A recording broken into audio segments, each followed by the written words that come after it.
1 minute में एक थप्पड़ में मूत निकाल दें उनका। कटा कर सर, बहा कर रक्त, हर बलिदान तक हमें, यहाँ प्रभु श्री राम से लेके चौहान तक हम हैं।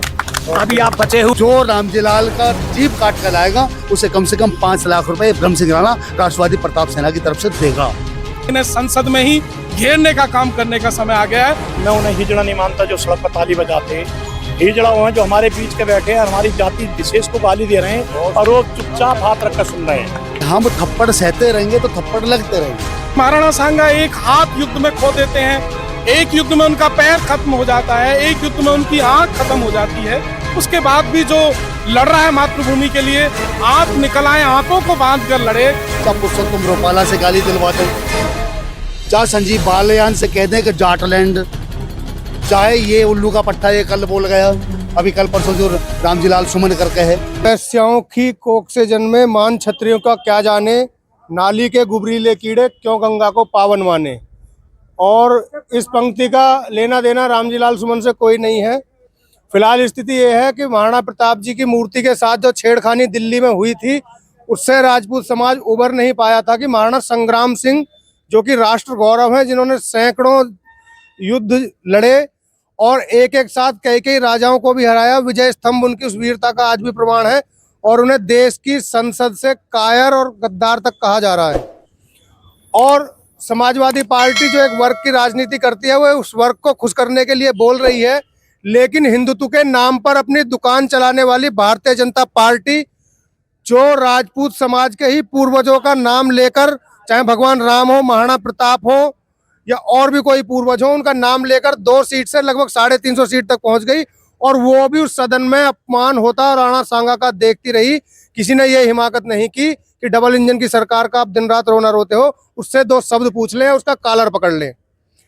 और 84 की ये वो जगह है जहां 1857 की क्रांति में, अगर मैं सही हूं तो राणा जी, यही वो कोतवाली थी अंग्रेजों की जिसे फूंका था। और यहीं इसी के आसपास 14 राजपूत जीते जी फांसी पर झूल गए थे इस मातृभूमि की रक्षा के लिए। आज फिर जब उन्हीं के पूर्वजों पर को गालियां दी जा रही हैं, तो फिर एक बार राजपूत समाज हिंदू मुस्लिम की राजनीति का शिकार ना होते हुए, चूंकि 84 में हिंदू राजपूत और मुस्लिम राजपूत दोनों वर्गों के राजपूत रहते हैं और दोनों ही वर्गों के राजपूत अपने पूर्वजों के सम्मान में आए हैं। यहाँ आपको भगवा गमछा वाले भी दिख रहे होंगे और दाढ़ी वाले भी दिख रहे होंगे। ये खूबसूरती भी है 84 की। और ये जो पूरा प्रोटेस्ट आज आपने अपनी स्क्रीन पर देखा, ये राष्ट्रवादी प्रताप सेना और किसान मजदूर संगठन के नेतृत्व में हुआ, जिसे आदरणीय ललित राणा जी ने लीड किया। राणा जी, क्या आप कहना चाहते हैं और कैसा आज का प्रोटेस्ट रहा? देखिए, पूरे देश के लिए दुर्भाग्य की बात है, आज देश 21वीं सदी में पूरे विश्व को लीड करने की तरफ आगे बढ़ रहा है। संसद में जो राज्यसभा का गठन किया गया, वो इस उद्देश्य से किया गया था कि बौद्धिक लोग अगर लोकतांत्रिक प्रक्रिया में जीत कर नहीं जा पाएंगे, तो राज्यसभा में उनके माध्यम से देश के रचनात्मक कार्यों को आगे बढ़ाया जाएगा, उनका लाभ लिया जाएगा। लेकिन अब राज्यसभा में ऐसे लोगों को भेज दिया जा रहा है जो अपने आप में जाति उन्माद की, धर्म की और इस तरह की सस्ती लोकप्रियता पाने की बात कर रहे हैं। और अब उन्होंने ये हद पार कर दी है कि राष्ट्र के जो महानायक हैं, महाराणा सांगा, जिन पर ये टिप्पणी हुई है, आप सोचिए, जीवन में 100 युद्ध लड़े, 99 युद्ध जीते, और उस धरती पर खुद बाबरनामा में ये बात उन्होंने अंकित की है कि जब बाबर हिंदुस्तान आए तो उस समय इस देश में 2 महान योद्धा थे, कृष्णदेव राय और राणा सांगा। और राणा सांगा के बारे में, उनकी वीरता के बारे में बाबर खुद अपने बाबरनामा में लिखता है। आप सोचिए कि महाराणा सांगा एक हाथ युद्ध में खो देते हैं, एक युद्ध में उनका पैर खत्म हो जाता है, एक युद्ध में उनकी आंख खत्म हो जाती है। उसके बाद भी जो लड़ रहा है मातृभूमि के लिए, आंत निकल आए, आंतों को बांध कर लड़े। ऐसे प्रातः वंदनीय, इतने महावीर योद्धा पर टिप्पणी एक सांसद करता है। अगर भाजपा के भी 240 वहां बैठे हैं, तो बैठे किस लिए हैं? आप में एक में साहस नहीं हुआ कि संसद के अंदर रोक पाते, या आप कह पाते कि आप क्या बोल रहे हैं। आज आपने पूरे देश में संग्राम छिड़वा दिया है। अरे राजपूत मुस्लिम, राजपूत हिंदू यहाँ साथ साथ रहता है। ये मिसाल है 84 की। आज इस प्रोटेस्ट में दोनों वर्ग के लोग साथ में खड़े हैं और हम ये संदेश देना चाहते हैं देश की राजनीति को कि बहुत हो गया है, आपके पास मुद्दे खत्म हो गए हैं। आज देश में बेरोजगार डिग्री लेकर घूम रहा है, किसान आज तहसीलों में बैठा है, किसान आज रो रहा है, लेकिन आप मुद्दों पर बात नहीं करेंगे, चर्चा नहीं करेंगे उस संसद में जो भारत के नागरिकों के टैक्स के पैसे से 1 मिनट का खर्चा 10 से 20 करोड़ जहां आता है, वहां आप समय जाया करके और मात्र महापुरुषों पर टिप्पणियां करवाते हैं, टिप्पणियां सुनते हैं। अब कहीं ना कहीं समय आ गया है, देश की जनता बड़ा निर्णय लेगी, इन सांसदों से पूछा जाएगा, अन्यथा इन्हें संसद में ही घेरने का काम करने का समय आ गया है। लेकिन इतना बुरा जो कृत्य संसद के अंदर हुआ है वो अशोभनीय है, वो कहीं भी बर्दाश्त करने के योग्य नहीं है। रामजी लाल सुमन को अगर भारत की संसद, भारत की न्याय प्रणाली सजा नहीं दे पाएगी तो भारत की जनता सजा जरूर देगी, ये निर्णय हो चुका है। एक दूसरी बात, राजनीतिक दल और राजनीतिक दलों के चाटुकार हजारों करोड़ रुपए खर्च करके देश में एक माहौल बनाने की कोशिश करते हैं कि हिंदू को मुस्लिम से लड़ाया जाए और उनके वास्तविक मुद्दों से अलग किया जाए और राष्ट्र नायकों का कहीं ना कहीं अपमान किया जाए। उसके बावजूद 60-84 के गांव देहरा से मुस्लिम राजपूत राजनीतिक दलों की निगाह में देखे तो एक दूसरे का दुश्मन हमें माना जाता है, लेकिन आज यहाँ आए हैं और रोजा जो व्रत होता है वो रखे हुए हैं, मुझे जानकारी मिली, और सुबह से भूखे हैं, प्यासे हैं, अन्न पानी ग्रहण नहीं किया है। और डॉक्टर वकील और बाबूजी आपका नाम? और शाम मोहम्मद, असलम भाई हैं, परवेज भाई हैं, बाकी भी लोग जो रोजे से हैं, जो सुबह से भूखे हैं और वो अपने समाज के साथ अपने पूर्वजों के सम्मान में खड़े हुए हैं। अब्दुल गफ्फार जी भी हैं, क्या कहना चाहते हैं डॉक्टर साहब? नमस्कार। ये जो हमारे संसद में जो अशोभनीय बात हुई है, हमारे जो हमारे बुजुर्गों का अपमान किया है, हम जो मुस्लिम और हिंदू भाइयों को जो आपस में राजनीति करके हमें बांटना चाहते हैं, ना तो हम राजनीति में इसके धोखे में आएंगे। और बतेरे आ लिए, बहुत आ लिए, अब हम आने वाले नहीं है। ये 60-84 की धरती है, हम अपने प्राणों को नौछावर कर देंगे, लेकिन अपने बुजुर्गों का सम्मान में जो है हम कुछ भी कुर्बानी देने को तैयार हैं, लेकिन अपमान हम सहन नहीं करेंगे किसी कीमत। आपका क्या नाम भाई साहब? दीवान जी कौन से देहरा गांव से आए? आप भी मुस्लिम राजपूत हैं? हाँ जी, मुस्लिम राजपूत। ये देखिए बड़ी संख्या में यहाँ पे मुस्लिम राजपूत आए हैं, जो इन राजनीतिक दलों के हिंदू मुस्लिम की राजनीति करने वाले लोगों के मुंह पे तमाचा जैसा है। आप क्या नाम बाबूजी? गफ्फार हसन, हिम्मतनगर दहपे से। गफ्फार हसन जी आए हैं हिम्मतनगर दहपा से। आप क्या कहना चाहते हैं इस पूरे विषय पे? इसमें जो संसद में कहा गया है उनका बयान, उसकी हम टिप्पणी करते हैं और हमारा भाईचारा हिंदू मुस्लिम का चलता रहा, चलता रहेगा। बहुत को बांटने की कोशिश ना करे कोई भी, जो बटेगा, जो नारा है उनका कि बटेंगे तो कटेंगे, वो नारा उन्हीं का ही है, लेकिन हमारा भाईचारा का नारा नहीं है ये। आप हिंदू मुस्लिम जो एकता में पूरे कायम हैं? बिल्कुल हम तक कायम है जी। किसान मजदूर संगठन के राष्ट्रीय महासचिव ब्रह्म सिंह राणा जी हमारे साथ हैं। इनसे प्रश्न हमारा विशेष रहेगा क्योंकि आदमी भी विशेष ही हैं। आप मुझे एक बात बताओ, जब हमारे पूर्वजों के नाम पर वोट लेने की बात आती है तो यही भारतीय जनता पार्टी सबको एक लाइन लगा के हिंदू बताती है और किसी हिंदू के नाम पे हमें वोट दे दो। अब जब उन्होंने प्रवोक किया, उन्होंने विपक्ष के मुंह में उंगली डाली और विपक्ष ने काउंटर किया, उसमें महाराणा प्रताप को अपशब्द बोले गए जो कि बिल्कुल गलत है, कहीं से भी सहन करने योग्य नहीं है। लेकिन वही भारतीय जनता पार्टी, उसके ही एक सांसद संजीव बालियान सबसे पहले ट्वीट करते हैं कि अगर उनके नाम पर वोट मिल रही थी तब वो हिंदू थे और अब ये राजपूतों का अपमान हो गया। और तमाम भारतीय जनता पार्टी के राजनीतिक नेता जो हमारे पूर्वजों को हिंदू बता के उनके नाम पर अपनी पार्टी को मजबूत कर रहे थे, अपमान होते ही उन्होंने बॉल जो है वो राजपूतों के पाले में फेंक दी। इसे आप किस तरफ देखते हैं और क्या ये साजिश है या पॉलिटिकल स्मार्टनेस है? आदरणीय नमस्कार और बहुत धन्यवाद भूपेंद्र जी। एक थोड़ा सा शुद्धिकरण भी कर दूं अपने नाम के साथ।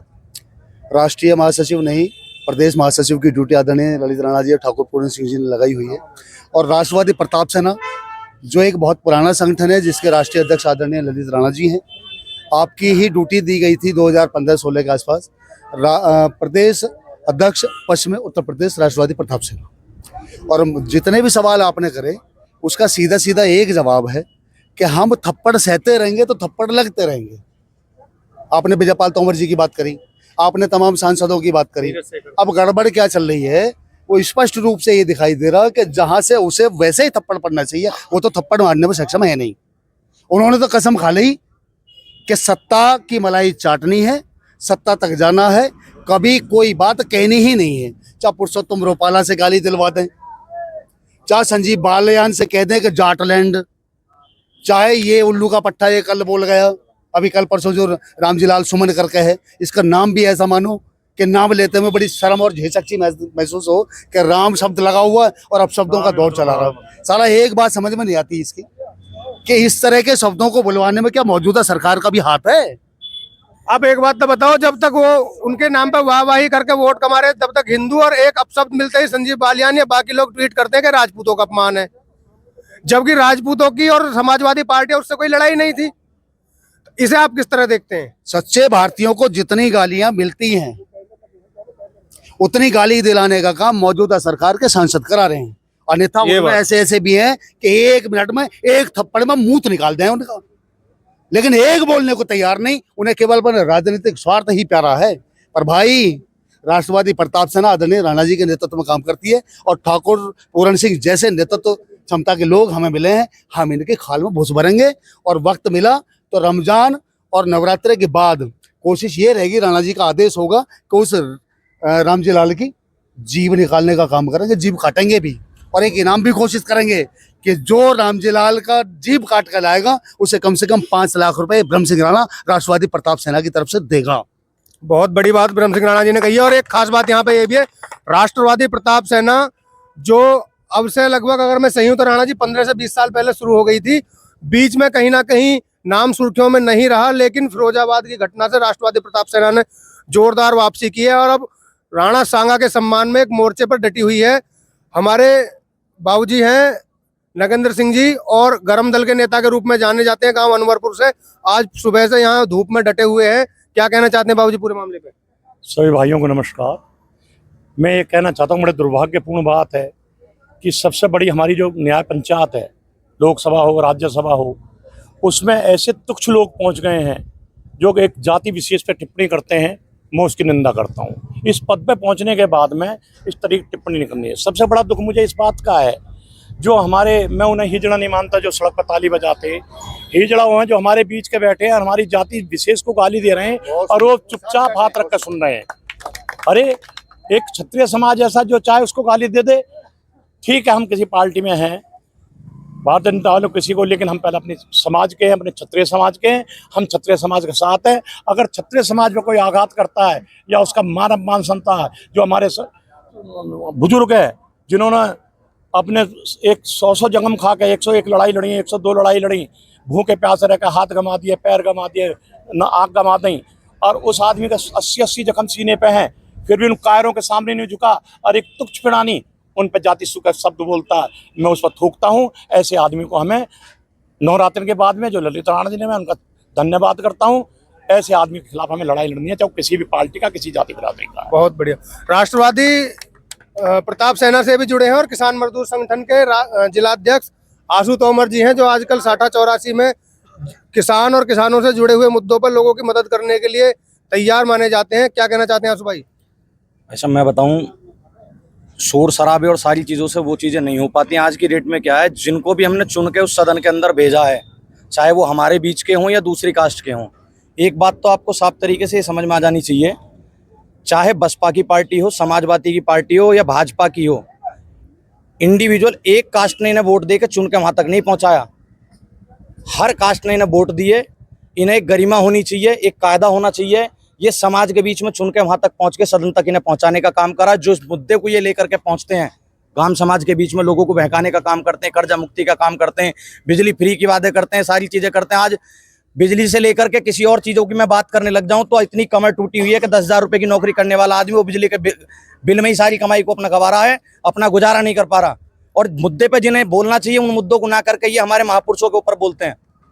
इन्हें महापुरुषों के विषय में बता दूं, जब पूरे देश की राजनीति इधर उधर हो रही थी ना, तब राजपूतों ने 400 से ज्यादा किले दिए, दुनिया भर की रियासतें दी, तब इस देश का मान सम्मान बचाया है। जिन राजपूतों के ऊपर ये उंगली उठाते हैं, एक छोटी सी पंक्ति है, उसके माध्यम से इन्हें समझा देता जाता हूँ कि झेल कर शोक दुनिया को तराने दे दिए हमने, पड़ी थी जब जरूरत तब खजाने दे दिए हमने घास खाई पर भोग इनको खिलाया है, उजालों के लिए हमने अपना घर जलाया है। सुनो, इस धूल से लेकर गगन आकाश तक हम हैं, धरा की आज के एहसास के विश्वास तक हमें, कटा कर सर बहा कर रक्त हर बलिदान तक हमें, यहाँ प्रभु श्री राम से लेके चौहान तक हम हैं। अभी आप बचे हुए हो, इस सदन में हो, इस सदन की गरिमा है।